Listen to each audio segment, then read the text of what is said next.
On the night of August 14, 1947, anticipation electrified the air across India. In Delhi, Jawaharlal Nehru spoke of a tryst with destiny as the British Raj's two-century rule ended. Crowds filled the streets, celebrating the promise of self-rule and a future built by their own hands. But as fireworks lit up the cities, a different fire raged along the new borders of Punjab and Bengal. The same moment that brought freedom also brought division. Neighbors became strangers overnight. Communities that had coexisted for generations were torn apart by a line on a map. The joy of independence was inseparable from the horror of displacement and violence.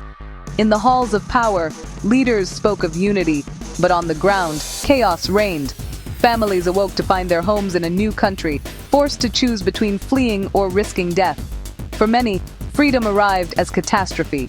The paradox of partition, a triumph of politics, a tragedy for millions. The machinery that once unified now split the land in two. The promise of a peaceful transition shattered amid religious animosity and haste. The birth of India and Pakistan was violent, leaving deep scars on the subcontinent. The celebration in the cities felt distant to those facing brutal choices. The midnight hour unleashed both hope and unimaginable suffering. The legacy of that night would haunt generations to come. Before 1947, British India was a mosaic of communities, languages, and faiths. Hindus, Muslims, Sikhs, and others lived together, their daily lives woven by shared traditions and mutual dependence. Tensions existed, but were often managed within local communities. British rule, first through the East India Company and then the Crown, imposed unity, but also division. The British governed by exploiting differences, sowing seeds of suspicion. Despite this, a powerful independence movement grew, uniting people across backgrounds. The Indian National Congress, formed in 1885, evolved from seeking rights to demanding full freedom. Gandhi's vision of a united, secular India inspired millions. Yet, as independence neared, competing visions for the future emerged. The British presence had been the glue. Their departure raised urgent questions of power and identity. The stage was set for a debate that would shape and shatter the destiny of millions. The land's diversity, once its strength, became a source of conflict as partition loomed. As independence approached, unity fractured. The Congress, led by Nehru and Gandhi, envisioned a secular, united India.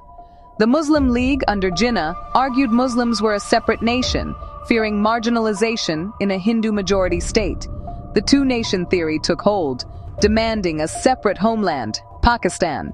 Political discourse polarized, and negotiations with the British stalled. The gap between Congress and the Muslim League became unbridgeable. With time running out, the British chose to partition the country. The seeds of division, sown over decades, were about to bear bitter fruit. The dream of freedom was now shadowed by the specter of separation. The task of drawing the new border fell to Sir Cyril Radcliffe, a British lawyer unfamiliar with India. Given just 5 weeks, Radcliffe relied on outdated maps and census data to divide Punjab and Bengal. The process was rushed and secretive, ignoring the realities of life on the ground. The Radcliffe Line sliced through villages, fields, and communities, severing lifelines overnight. The border was announced 2 days after independence, leaving millions in limbo. No preparations were made for the chaos that followed. A power vacuum emerged, filled by fear and violence. The Radcliffe Line became a symbol of arbitrary, devastating decision-making. A bureaucratic line became a permanent scar, altering lives forever. The announcement of the Radcliffe Line triggered a mass migration, one of the largest in history. Overnight, millions found themselves on the wrong side of a hostile border. Hindus, Sikhs, and Muslims fled in opposite directions, abandoning homes and possessions. 15 million people were uprooted, traveling in desperate caravans and overcrowded trains. The journey was perilous. Trains arrived filled with the dead. Roads became corridors of death. Families were separated. The elderly and sick perished, and monsoon rains turned the ordeal into a nightmare. The new governments were unprepared, unable to protect or provide for the refugees. Camps overflowed with the destitute, their trauma deepened by loss and uncertainty. The migration was not just a movement of people, but a humanitarian catastrophe. The suffering did not end with arrival. It marked the beginning of a new struggle. The promise of safety was overshadowed by grief and hardship. The river of humanity left a trail of sorrow across the subcontinent. Partition unleashed a terrifying collapse of humanity. Law and order vanished, and mobs driven by hatred roamed the land. Neighbors who once shared lives turned on each other with shocking brutality. Violence was intimate. Villages burned, homes invaded, women targeted. Personal betrayals cut deepest. Friends led mobs, neighbors revealed hiding places. Survivors' stories speak of impossible choices and unspeakable loss. The violence was cyclical. Massacres sparked retaliation, fueling endless brutality. All communities suffered, both as victims and perpetrators. The bonds of trust were shattered, replaced by fear and vengeance. Partition's darkest legacy was the poison it injected into the soul of society. The trauma of partition lingered long after the borders closed. Survivors carried invisible wounds, loss, silence, and memories too painful to share. Families were torn apart, many never learning the fate of loved ones. Refugees, once respected, became strangers in new lands, haunted by nostalgia for what was lost. The pain was passed down in silence, shaping the lives of children and grandchildren. The experience of displacement became a permanent mark on identity. The longing for home, for a world that no longer existed, endured.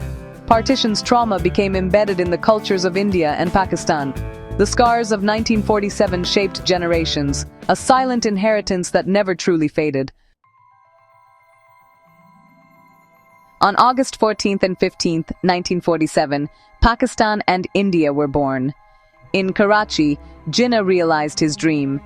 In Delhi, the Indian tricolor rose over the Red Fort. Official celebrations masked the tragedy unfolding along the borders. Leaders spoke of hope, but the reality was loss, displacement, and grief. For millions, independence meant homelessness, not freedom. The new nations emerged wounded, their birth stained by violence. The contradiction of celebration and sorrow defined 1947. India and Pakistan entered the world as independent but deeply scarred countries. The act of creation was inseparable from the trauma it inflicted. The destinies of both nations would be shaped by this tragic beginning. Partition's shadow stretches into the present, shaping India and Pakistan's relationship. The two nations, born from the same land, remain locked in conflict and suspicion. Wars, especially over Kashmir, have defined their histories. Partition's trauma became central to both national identities, fueling narratives of victimhood and division. Borders hardened, separating families and cultures that once coexisted. The stories of partition are passed down, keeping the memory and the pain alive. Cross-border ties are now rare, complicated by politics and mistrust. The tragedy of partition warns of the dangers of division and hatred. It reminds us how quickly order can collapse, and how fragile humanity truly is. Remembering partition is not about old hatreds, but about learning the cost of failing to see each other's humanity.